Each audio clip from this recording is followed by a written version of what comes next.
The ramp drops and the ocean turns red. The guy in front of you, the one who showed you pictures of his baby girl like 6 hours ago, just ceased to exist. A burst of MG-42 fire erased him from the census before his boots even touched water. You're not a soldier, you're a medic. Your weapon is a bag full of morphine, sulfa powder, and prayers, and right now, every single one of those prayers is being screened to voicemail.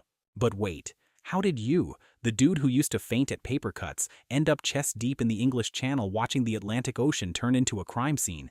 Let's run it back. You're a kid from nowhere, Indiana. Population, boring.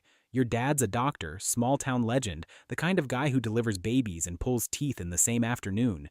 You grew up watching him stitch up farmers and calm down screaming kids, thinking, yeah, I want that life, healing people, fixing things, noble stuff. So you go pre-med, you're hitting the books, dissecting frogs, living the dream.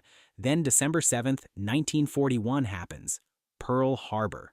The Japanese just sucker-punched Uncle Sam so hard, the whole country caught whiplash. Suddenly, every red-blooded American male is sprinting to the recruitment office like it's a Black Friday sale on patriotism. You sign up, obviously. But here's the thing, you're not trying to be Rambo. You tell the recruiter you want to save lives, not take them. He looks at you like you just ordered a salad at a steakhouse, but shrugs and stamps your papers. Congratulations, kid, you're a combat medic. Now here's the part they don't put on the poster. Combat medic training is designed by people who clearly hate you. Fort Sam Houston, Texas. It's hot enough to fry an egg on your helmet. They teach you everything. Wound care, triage, splinting fractures, treating shock, stopping arterial bleeds with nothing but your fingers and sheer audacity. You practice on dummies that look like they lost a fight with a wood chipper. The instructors scream at you while you work. Faster. He's dying. He's dead. You killed him. Do it again. You do it again and again and again until your hands stop shaking, until tying a tourniquet is as automatic as breathing. They also hand you a .45 pistol and tell you it's for self-defense only. You're not supposed to use it offensively. You're a healer, not a killer. The Geneva Convention says medics are non-combatants. You wear a big fat red cross on your arm and helmet. The enemy is supposed to not shoot you. Supposed to is doing a lot of heavy lifting in that sentence. Some of the older instructors, the ones who saw the last war, pull you aside and give you the real talk. They tell you the red cross on your helmet isn't a shield. On a bad day, it's a target. They tell you that out there, you're going to see things that no amount of training can prepare you for. Things that will rewire your brain permanently. You nod like you understand. You don't. You really, really don't. Fast forward. It's 1944. You've been assigned to the 1st Infantry Division. These dudes have already seen action in North Africa and Sicily. They've got the 1,000-yard stare and a nicotine addiction that could kill a horse. Meanwhile, you've got fresh boots and a medical kit you've organized alphabetically like a psychopath. They call you Doc. Everyone calls their medic Doc. It's like a universal law. You spend weeks in England doing drills, eating garbage British food, no offense, and writing letters home that say absolutely nothing because everything is classified. You know something massive is coming. Everyone does. The tension is so thick you could spread it on toast. Then the briefing drops. June 5th, 1944. Your CO gathers everyone around a sand table model and delivers the news. You're hitting a beach in Normandy, France. Your section, Omaha Beach. The room goes dead silent. Not the cool, dramatic silence from the movies. The kind of silence where 200 grown men are simultaneously trying not to throw up. The intel says the beach is a kill box. High bluffs, fortified bunkers, machine gun nests with overlapping fields of fire, mines on the beach, obstacles in the water, and an entire German division that didn't get the memo that they were supposed to be somewhere else. The odds are, and this is the official briefing, challenging. That's military speak for you might want to write that letter to your mom tonight. You don't sleep.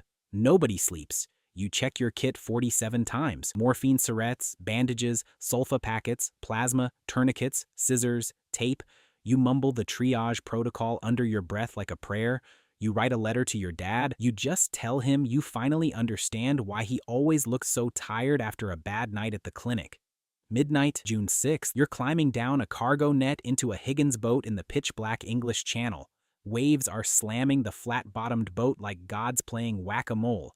The boat smells like diesel, vomit, and raw terror. You're packed in shoulder to shoulder with 30 men. Nobody's talking. The only sound is the engine, the waves, and the distant thunder of naval bombardment softening up the beach. Spoiler alert, it didn't soften anything. The coast appears through the gray mist. It doesn't look like a beach. It looks like the entrance to hell, if hell had a really aggressive landlord who installed way too many machine guns. Then you hear it, the MG-42. They call it Hitler's buzzsaw. It doesn't go rat-tat-tat like in the movies. It rips 1,200 rounds per minute.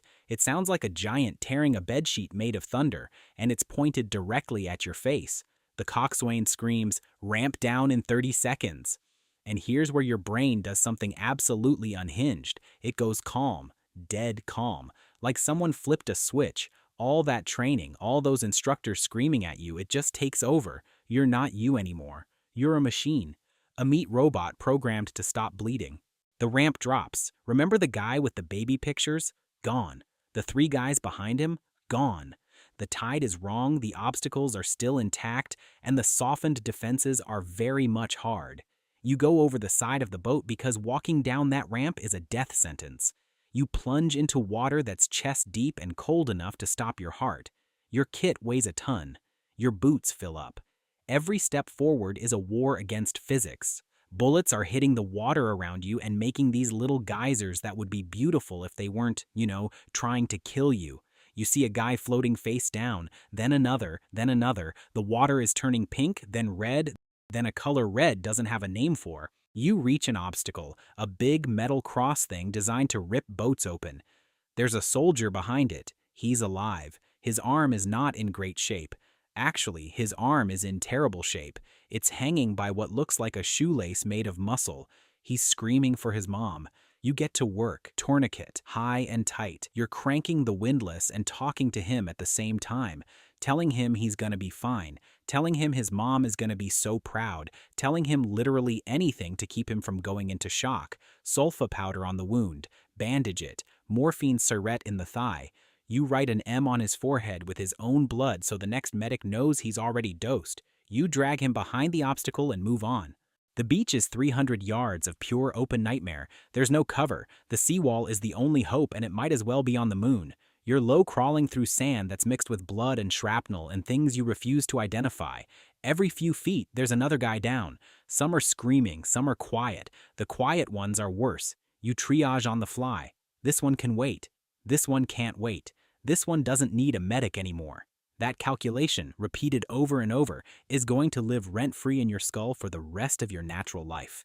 You reach a cluster of guys pinned behind a knocked-out Sherman tank that didn't even make it 50 yards.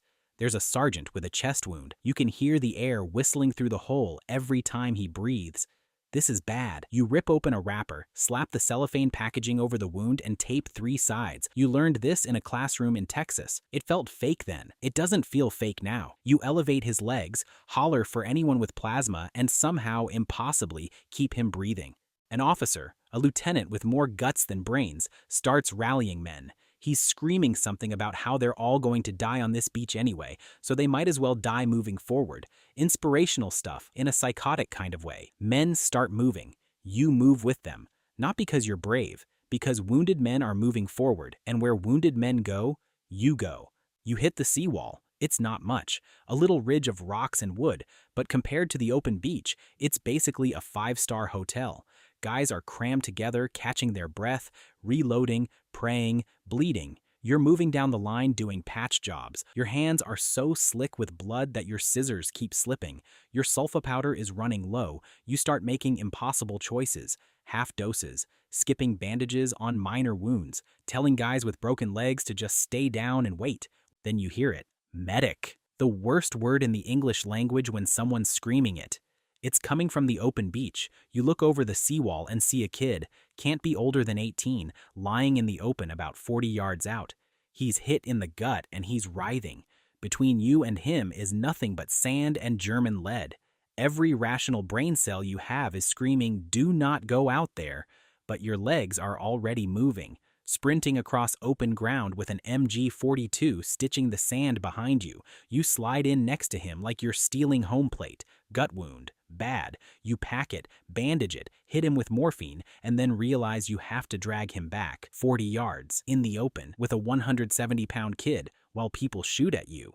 You grab his collar and pull. Every muscle in your body is on fire. Bullets are kicking up sand so close you can taste the grit. You're screaming. He's screaming. The Germans are very much not rooting for you. Somehow, and you will never be able to explain this part, you make it back behind the seawall. Guys grab the kid and pull him in. Someone looks at you like you've just walked on water. You don't feel holy. You feel like you're going to puke. The hours blur.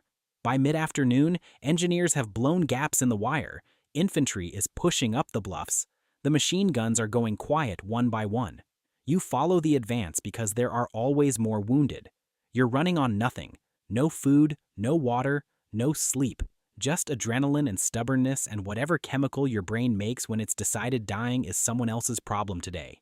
By nightfall, you've treated so many men you've lost count. Your kit is empty. You're using strips of uniform as bandages. You're using belts as tourniquets. You're using words as morphine because you ran out of the real stuff 4 hours ago. You sit down against a hedgerow and stare at your hands. They're not shaking. They should be. They absolutely should be.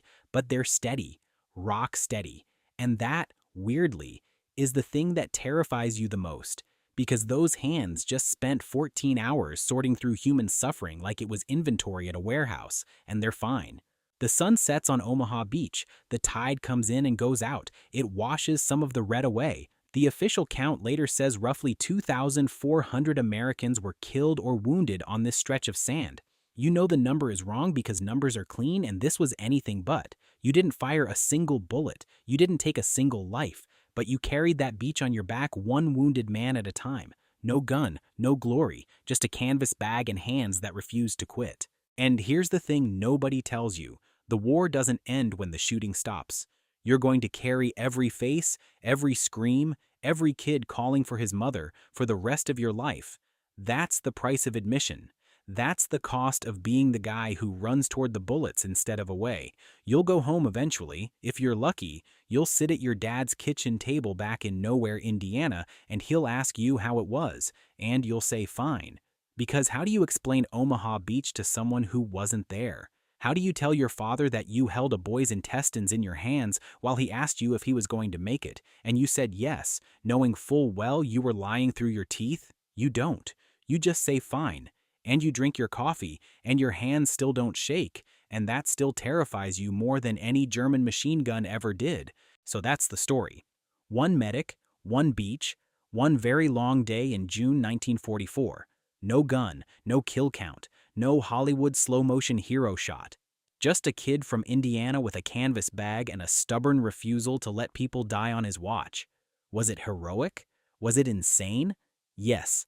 The answer to both questions is yes. Drop your thoughts in the comments. I've got more deep dives into the most brutal chapters of history coming your way. Smash that subscribe button so you don't miss the next one. Catch you on the flip side.